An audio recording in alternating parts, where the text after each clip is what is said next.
Amici, buongiorno, rassegna stampa di oggi, notizie dal Polesine, offerta dell'Associazione Promozione Italia e Made in Polesine. Sponsor di oggi, Foto Roberta di De Grandis Sandra. Ritratti, matrimoni, battesimi in Borgata Volto a Rosolina, provincia di Rovigo. Prima pagina della Voce di Rovigo, il caso. Le regioni del sud puntano sulle isole Covid-free per far concorrenza alle nostre spiagge. Caccia all'ultimo turista. Coronavirus, abbiamo i numeri da zona gialla. Per Luca Zaia non ci sono dubbi, i dati del Veneto sono da zona gialla, o almeno lo sarebbero se il governo non avesse sospeso fino al 1 maggio questo colore, imponendo che tutta l'Italia oscilli tra arancione e rosso, a prescindere dai dati sul contagio. E sempre dal governatore, Zaia spalanca le porte ai turisti. Il governatore, il Veneto è pronto a ricevere chiunque abbia fatto il vaccino. Chi si muove fuori dalle regole lo faccia con i suoi vaccini.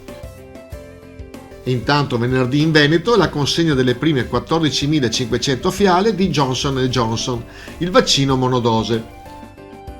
Rovigo, strade da incubo. Dal Corso del Popolo alla Commenda si spalancano decine di voragini.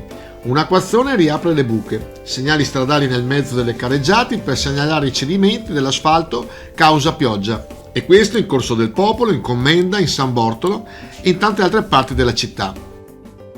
Agricoltura e meteo, finalmente dopo 60 giorni è tornata la pioggia.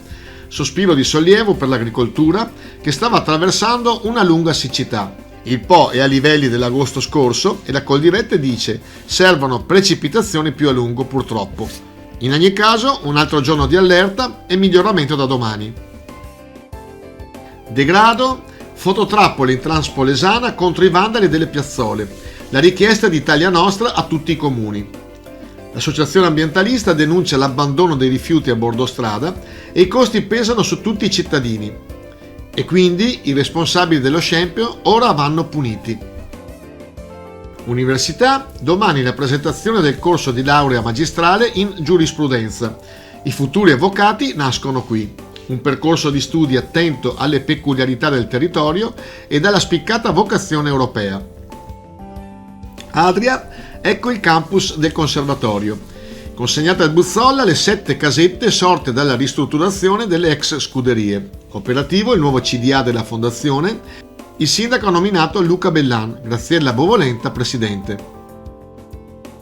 Delta, Rosolina Mare, la protesta di un ristoratore che ha 2 locali dopo le scelte del governo. Gli autogrill aperti, noi chiusi, lo dice Omer Cappellato.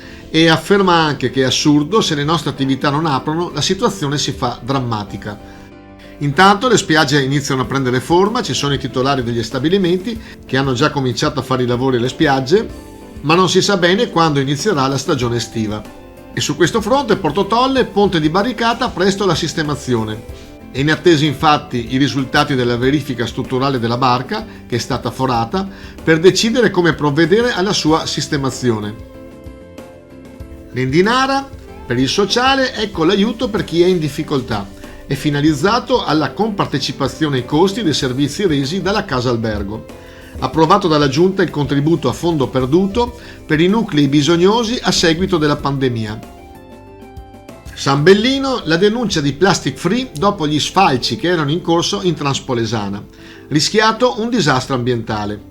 Paolo Monesi afferma infatti stavano triturando interi cumuli di rifiuti spargendoli per decine di metri. Prima pagina del Gazzettino di Rovigo.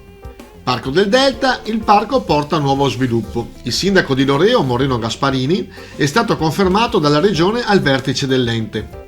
Tra i progetti in corso c'è quello del recupero di Golletta Cattolica per farne un centro di studio. Ci sono poi altri importanti progetti come il Centro Recupero Animali Marini a Capisani di Portoviro e il piano morfologico in collaborazione con Regione e Genio Civile.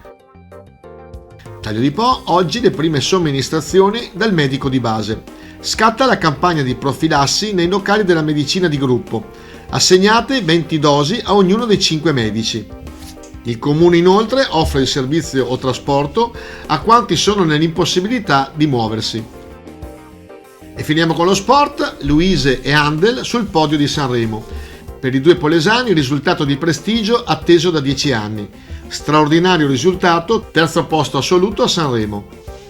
Puntata finita, vi ringraziamo naturalmente per la fedeltà con la quale ci seguite.